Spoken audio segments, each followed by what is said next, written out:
Hi guys! So for today's video, ayan, andito na naman kami naggala. Yes, mabibilhin lang kami dito guys sa isang mall na first time naming pumasok dito na mall. So ayan si Kelsey, hindi ko alam kung anong ginagawa niya. Diyos ko Lord, yung mukha ko talaga ang laki na.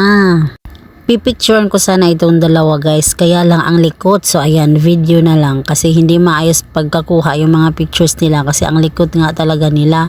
So ayan guys, andito kami sa taas ngayon at nakaharap kami sa malaking salamin at si Kulot tuwang-tuwa sa kanyang mukha. Ayun si Kulot, si Chloe at saka si Kelsey.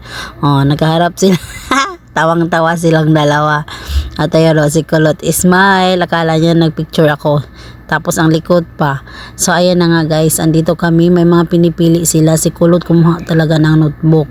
Tapos si Kelsey, pinakuha ko na rin ng pencil para magamit din niya sa school. At ni Kulot. So ayan na nga guys, dito banda may fan si Kulot. Ayan, nakipag-usap siya sa sales lady. 'Di ba? Nakipagtsikahan din siya, ayaw din paawat. Hindi lang isa, dalawa pa yung fans niya at nasa gilid pa yan. Hindi nakuha ng camera.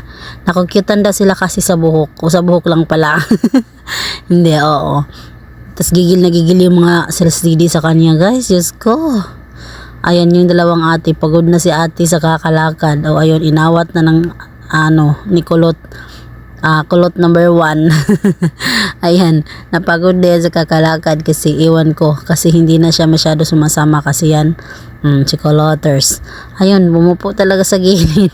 At ayun guys, this time andito kami sa cellphone na hindi ko alam kung anong balak ni Habi. So pag nakakuha yan ng bago, sa akin na naman yung cellphone niyang luma kasi ako lang tagasunod ng mga cellphone niya guys. Thank you for watching guys at katapos nito pauwi na rin kami. Bye!